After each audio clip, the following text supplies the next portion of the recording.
Hey, so I thought I'd show you guys what I'm doing for drinking water nowadays.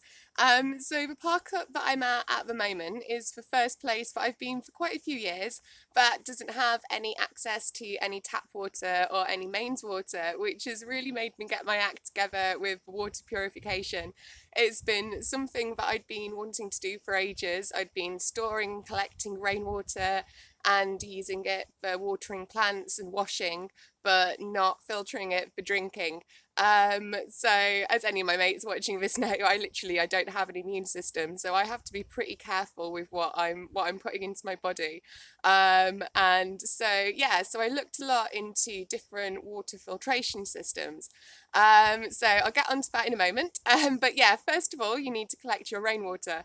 So I have lots and lots of tubs and buckets all around, and anywhere that catches a drip. So I've got the my caravan's on a slight angle at the moment. It needs a bit more leveling, but it's pretty perfect for rainwater collection. So the top left corner of my caravan is where it kind of dips down. So I've got a couple of buckets under there, and I've been away for a couple of days, come back, and I've got absolutely loads of rainwater. And I've also, I'm sure you've seen on my videos, I've got a lot of like pretty little mushroom ornaments, like the little metal garden ornament things, and they are fantastic. Anything that's got a surface area that can catch rain, like the tops of all the mushroom things, or even if you put a tarp sail out or something, just so you've got a surface area, and then position your buckets underneath that, and you'll collect a lot more rainwater than you would if there was kind of no surface to catch the rain for you. And then once I've got my rainwater, my first step that I've discovered, I don't know why I didn't catch on to this one sooner because it seems so obvious and simple. But yeah, it can't be a good teapot, because with teapots you've got the filtration systems kind of started. You can see there I've got like lots of like little bits of leaves and stuff, but the bit where the spout goes in, you've kind of got like a little kind of grill grate thing in there for if there's like I guess any spare tea leaves or catching whatever's in the teapot. So that is the first step of the water filtration system. Then, because I'm going to be using one of the ceramic filter water filters, I'm not going to go to town with the second step. So there's no rocks, there's no charcoal, there's no long filtration process in this one. But I have used what most people will have around nowadays, and again, make sure it's definitely clean before you use it. But the masks, I found a great use for them. They are absolutely brilliant.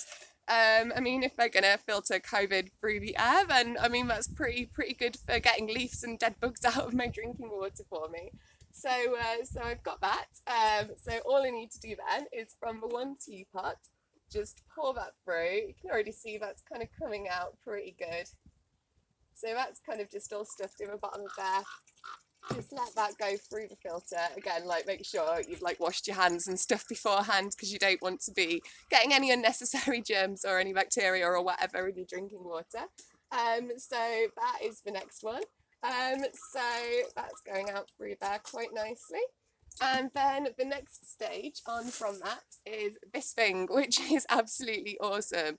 So this is I've got the British Berkfield. I did look at the Big Berkey, which is the American one. But I mean, quite a lot of the advertising was pretty phallic and it just seemed to be twice the price. And I know that it does take extra stuff out, but I mean, I've been using this one for a while and not died from drinking rainwater. So that's kind of pretty much good for me. And like I say, because of like medical stuff, I would kind of find out pretty quickly from tests and stuff if I had been drinking something that had made me ill, because I've got an awesome medical team who are happy to support me in off-grid living.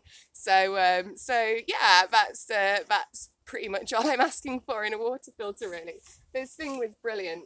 It was great. So basically, it's three parts to it, and the bottom part is where the water lives. Then you've got this middle part here, and then you've got the lid on the top, and then inside of it, you've got like these filter candles, which are great. They need changing like 3 to 6 months apparently. So I'm probably going to be looking at 4 months because I'm thinking err on the side of caution with some things, but that's just me personally. If anyone's got an experience of using it, please let me know what I'm doing in the comments. But yeah, so it's really, really easy, really, really simple to use. And then you just get your filtered rainwater and you put it in there. And then it just, a few hours later, you'll start hearing the nice, lovely little drip and it will come down the back and you'll be able to store and collect it.